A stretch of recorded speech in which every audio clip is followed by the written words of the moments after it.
to the 360X podcast. I'm your host, Cody Thompson, and we have a very special edition of the 360X podcast today. If you're watching on video, you can see exactly why, because I have the modern version of the Greek goddess here next to me. If you're not on video right now watching, so we only listen to audio, pull over and turn the video on. Get out of the shower and turn it on, or get one of those little sticking suction cup things to the back of your phone. And put me up. Put this on video in the shower. Actually, that would be weird because this is my better half, my companion, and maybe don't do that. So, without further ado, special guest and pretty much co-host of the 360S podcast, Francesca Gastinelli is here. Give it up for her. Yeah, woo! I guess I wasn't supposed to clap for myself. Someday we'll have maybe have a live audience. We got Instagram and TikTok and Twitch and Rumble live right now. Just kidding, not live on Twitch and Rumble yet. We'll get there. Anyway, today's a very special edition because this one, Francesca, learned something new already this year in 2024, and that is Bullish versus bullish. Sound like you said some Italian dish. yeah, like bolognese. Bullish versus bearish. We're gonna be bulling today, talking bullish or bearish on. Bullish or bearish. Bullish is up, bearish is down, right? That's right. So the bull, how that goes is how it started, like the stock market and everything. Bullish is because the bull has horns and goes like this and goes up. So oh wow. Bull is bullish. If anybody doesn't know, here's your lesson if you want to be in the now stock of marketing. Investing business 101. They teach you this in economics or something day one, I think. So bullish, you got horns going up. Okay, bearish, usually bear down. Bear down. Bear down. Like on the bear, like anything you have I like it. Okay, got it. Let's roll. So yeah, really excited for this. Also pulled out all the stops. Our hair and makeup department has really been slacking, and our stylists won't stay up this late to record podcasts. So it's up to us. We had to do it ourselves. So yeah, we had to do it ourselves and whip out the good stuff. I hope you enjoy. All right, first I want to start with this really cool company and somebody that I hope to compete against someday called $1 Billion Boy. Unfortunately, we're not sponsored by them. We're only sponsored by, who are we sponsored by? Bullish. Celsius and no, we are not, because we can get arrested for saying that. Anyways, so Becky Owen is actually the Global Chief Marketing Officer of this company. Before that, she's had marketing and branding roles with Meta, that's Facebook and Instagram, and the Walt Disney Company. Boo! Okay, just kidding, everybody chill. What's your favorite ad campaign in this interview? Wait, you didn't say the company. $1 Billion Boy. That's what I said, $1 Billion Boy. No, you said is the Global Chief Marketing Officer of this company. Before that, I said that. I said $1 Billion Boy. We're going to keep this in there, you guys, just so you know. She wasn't reading the show notes in order. All right, so in this interview, she just said, and I put this in here before, actually for you, I thought you might appreciate it. It says, she said, I really enjoyed the Maybelline mascara tube campaign from last year. Did you see this? Where eyelashes on trains and buses can be seen getting mascara reapplied to them as they travel along their routes. The concept was playful and surprising. The execution was brilliant. That's what all of our critics say about our stuff. And most of all, I loved hearing the behind-the-scenes story on how the campaign came about. A marketing manager at Maybelline took to TikTok to describe the fun, impulsive idea that sparked the campaign and how she leaned into true creativity following CGI inspiration she saw online. CGI is like AI. Mm-hmm. I thought the result was charming and simple yet creative, and found it to be an example of why you don't always have to overthink in order to inspire community. So, first one, let's just kick it off. Maybelline mascara tubes, bullish or bearish? Maybelline mascara. Bearish. Sheesh. Starting off. Sheesh. I said it. Bearish. Why bearish with Maybelline mascara? I think with makeup and beauty, there's definitely a very cool way you can go about it. There's a very trendy way you can go about it. You can get different. Sometimes I feel like the marketing campaigns, they'll go so far off that it almost doesn't hit of like eyelashes on a train, right? Kind of thing. Also too, I just feel like there's some other really big competitors in the mascara space. So I'm not sure if that was a hit. Definitely creative. Obviously, Maybelline's a massive brand. I'm sure they're gonna do just fine. But as far as the mascara goes, not on my radar. Yeah, I won't be purchasing Maybelline mascara this year. That's for damn sure. We're gonna try to. Oh, we said we talk to each other, have a conversation. Like, yeah, I realized that we just we both. The problem is we both talk straight to camera. We talk to a camera pretty much half of our waking life. So we both want to, but we said, you know what? Let's be like a real. Let's talk to each other. A real podcast and have good conversation. Instagram, tell me what you think mascara or Maybelline mascara tube campaign. Good, bad, thoughts. Así, así. That's your Spanish word of the day. Así, así. Así, así. I mean so-so. So-so. All right, number 2. Let's just keep moving down the line here. Next, we have Suits. Okay, Suits. The show Suits. Now, we had actually watched it before it was ever on Netflix. When you had to pay for it on the other channels and stuff. So really crazy because they broke the record for the airing time, the amount of time watched, the amount of minutes watched ever in a TV show in a year, which is mind-blowing because you have Friends, you have Stranger Things, you have, what were the top ones, like Grey's Anatomy. Yep. You have all these massive TV shows, and Suits still managed to pull it off by having more minutes watched, almost 60 billion minutes watched in 2023 alone, making it the #1 show of all time watched in a calendar year because they have an insane meme game. They have the ex-Buckingham Palace princess. Meme game on point. Memes everywhere the past year or two on Suits. The Studley Harvey Specter character. Actually, when I wrote that earlier, I put Harvey Dent. I don't know why. I was confused. Harvey Dent is literally Batman. Anyways, not actually Batman, the character in Batman, the DA. Anyways, and the witty Mike Ross. Everybody loves Mike Ross. I kind of thought of myself as Mike Ross as for sure. This like kind of an underdog, underestimated. But knows. Right, like you have super knowledgeable. Wow, I feel like that's us right now. Yeah. We're literally smart and we know what we're talking about. Just the world needs to understand it. All right, so Suits, and now it's 2024. They just broke the records. You're the expert here, expert speaker. Bullish or bearish on Suits continuing to break records this year? Freaking bullish. Absolute. I'm gonna say you didn't pass certain for a second. Nuclear. I think everything that went on with Suits, how they marketed it, how they literally brought it back to life. People are absolutely loving it. People are watching the season 3 times over, 4 times over, 5 times over, me included. And you can't get enough of the characters. I think the characters in Suits truly embodied their role, who they are, the attitude, the energy. It really felt like they weren't acting, it's almost like when you see... And you don't see them outside their role. Yeah, like who plays Harvey Specter? Actually, it's funny, I looked at the cast, I don't know who plays Harvey Specter, I saw his name right. But if I saw him, I don't know him, but yeah. If he acted out of character, I'd be like, you are not Harvey Specter. Well, if I didn't see him like in a suit or acting like professional, like acting like a badass, I don't really see it, because I don't think I've ever seen the guy. I mean, maybe I have seen him in a TV show or featured in a movie or something. I just can't remember anything significant where I would have seen him in the past in a big role. Yeah. In my opinion. And Mike Ross, I forgot his name too, is his actual character name, but he's in a bunch of movies, he's in a bunch of shows I've seen before, but yeah, Harvey Specter for sure. I feel like he's the most distinctive character that's like I've only seen in that show.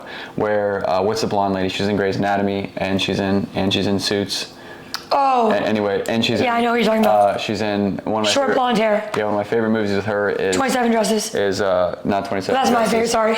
Is Just Go With It. Oh yes. So she's in all of them. Yeah. Anyway, all right, we got to move on. We have like 17 things to go through. I have one. This was supposed to be a 5-minute podcast show, but now it's like not. Okay, go ahead. Oh, you thought of one. This is off the. Okay, go ahead. No, I thought of one, but now I forgot. No, let's go. I literally forgot. Okay, we'll keep going. It will come back. Yep. Next, Neuralink. So the first human ever has received a Neuralink brain implant. Dude, can you imagine getting your cap busted open, zipping your cap open here, and implanting the Neuralink chip, bro? That's insane. Okay, I want to say though that Neuralink right now and probably for the next decade is to help disabilities. Like a very cohort group. It's not just like anybody and everybody. Yeah, the example that Morning Brew used was if Stephen Hawking is this really, long story short, really famous guy. He like talks to a computer pretty much, like he's in a wheelchair bound and he like talks to the computer, genius guy, whatever. It would be like Stephen Hawking's being able to like talking him with his mouth rather than like he was one of those computer like thinking things, making him be able to talk. It's for impaired people that have like scoliosis, polio type stuff. ALS. Like it's with the brain and connecting the brain and the nervous system. Okay. So which I like when we heard Neuralink, we're like, oh dude, we're about to be so smart. We're literally gonna have like a chip, like ChatGPT chip in our head. I literally thought that. It's not really like that. For us. But okay, verdict: bullish or bearish? Neuralink and Elon moving forward with Neuralink.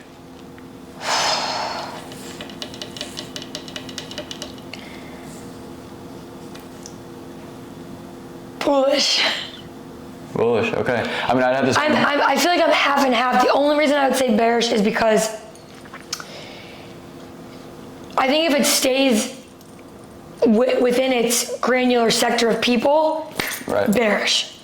I mean bullish. Sorry. Like I think it's great. I think it's really good, but I think people are waiting for it to like be for everybody. Like a rampant thing, like going through society. Yeah, and I think that's where it could get sticky. But if it just sticks to people who like quadriplegic, paraplegic, ALS, things like that, I think it could be really good. Yeah, I mean, I don't think it will for so long. I think they just did their first test on a human, right? Like. And this is it. Yeah, it's the first one that's ever gone into a human brain. So I don't know. I'd say overall, I think it's a long-term thing. Like I don't think bullish isn't like it's going to blow up and be a mainstream thing anytime soon, because something like that it's obviously unprecedented. But even anything that's that severe, even if it was a medical device, I mean, they usually at least take a lot longer than a year, 5 years, whatever, to make that happen. So I think in the near future, as in 2024, like bearish is in. For people to understand, like short term, like it's not going to blow up, but I think overall, over the next 10 to 20 years, that is what is going to need to happen, and I think I'm bullish on it overall. All right, next we got the 2024 Summer Olympics in Paris.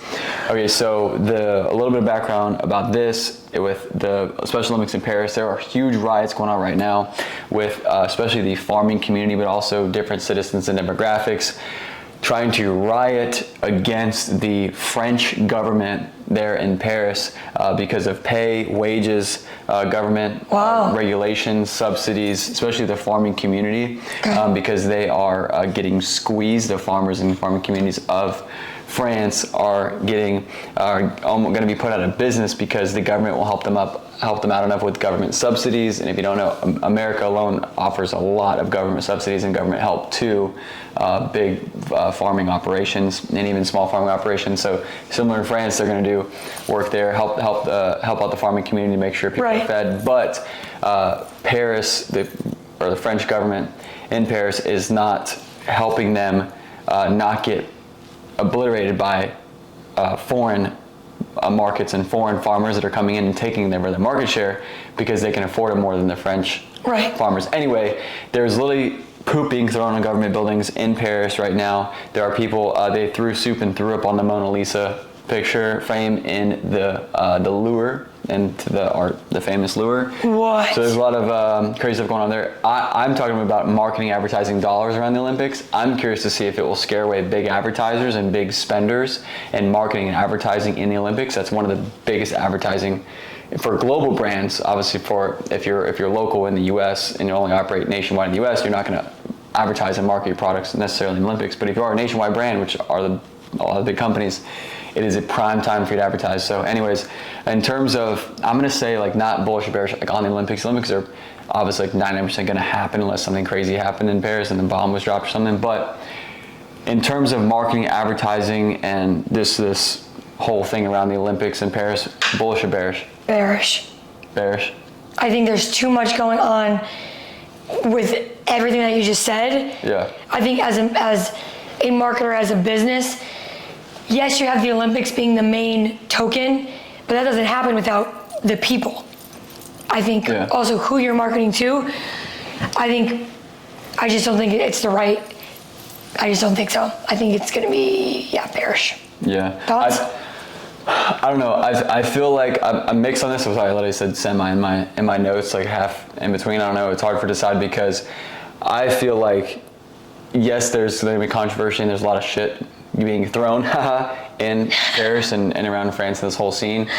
At the same time, I just feel like the big guys, like the biggest companies in the world, the global companies that come in and sponsor and throw ads into the Olympics, to continue to grow their mega corporations. I think that oftentimes they just don't give a rip, and they just want to rip their ads and make a lot of money and put $100 million into the Olympics. They can rip $500, out of their advertising dollars Olympics. So I'm interested to see how it goes. Personally, I don't think I've been going hard into the Olympics, the Summer Olympics, since 2008. The 2008 Summer Olympics, in my opinion, will never be rivaled that I know of. That was my lifetime, obviously, that I can remember. That's Michael Phelps. We won basketball. There was so much that happened in the 2008 Olympics. I haven't really been into it that much since then, like going hard. I didn't watch really much of Rio in 2016. Japan was the last one, and Japan got postponed a year because of the pandemic and stuff. So we'll see.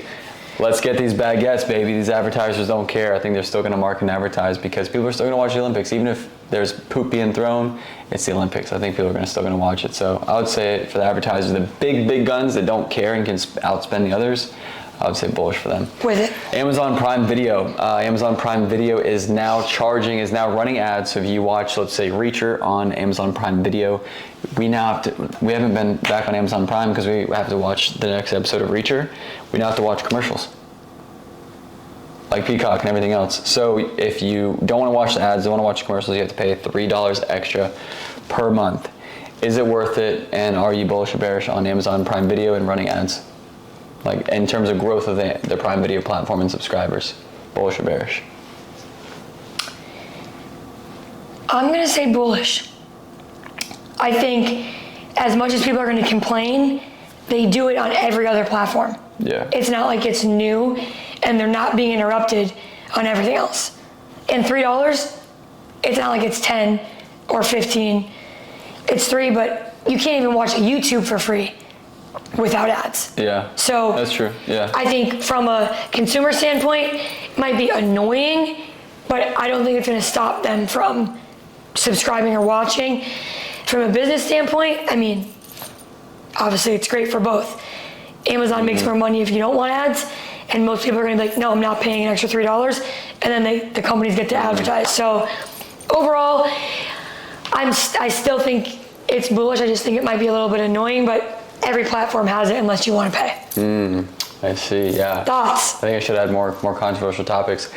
I think I just think it's kind of not really that relevant yet, and I personally don't think that the Amazon Prime Video platform has a big enough library and a diverse enough of choice where like people are actually running there and like really wanting to pay. I think bearish in terms of people that are gonna even care to pay the $3 extra because, like I said, I don't think it has that high of a demand. I think Peacock has already came out of nowhere and just blew by everybody. I mean, they have live sports. Amazon Prime doesn't have much. I mean, Amazon Prime has like some movies. We watch like The Godfather on Amazon Prime. Good point. I can't really think of not a wide selection. And we watch The Reacher on Amazon Prime. I can't really think of anything else. Okay, I'm changing my answer. What? Oh, I mean, bearish, but that makes a good point. I think bullish good for obviously Amazon's gonna yeah, but to your point, that won't matter if no one wants to buy. I think that Amazon will obviously make more money just by having more advertisers in more places. Duh.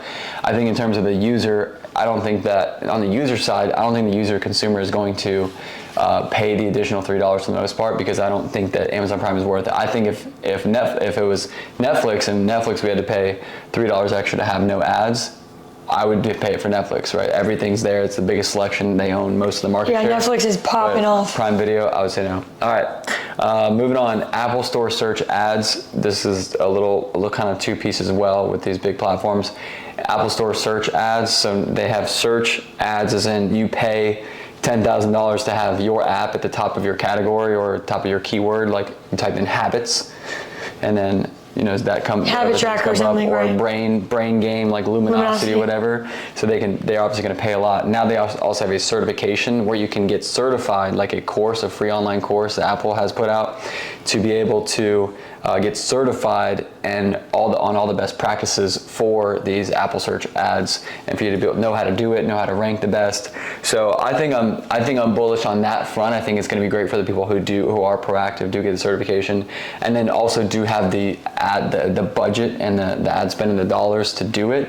But then on the other side of the same coin, I believe that it hurts the little guys that don't have $10,000 a month, $100,000 a month, or whatever to boost their app on that platform, right? If me and you come out with a software and app, in the future, we wouldn't have necessarily the Silicon Valley, we just raised $3 billion from investors budget Right. to just blow through cash. So I think it hurts the little guy more, but who knows?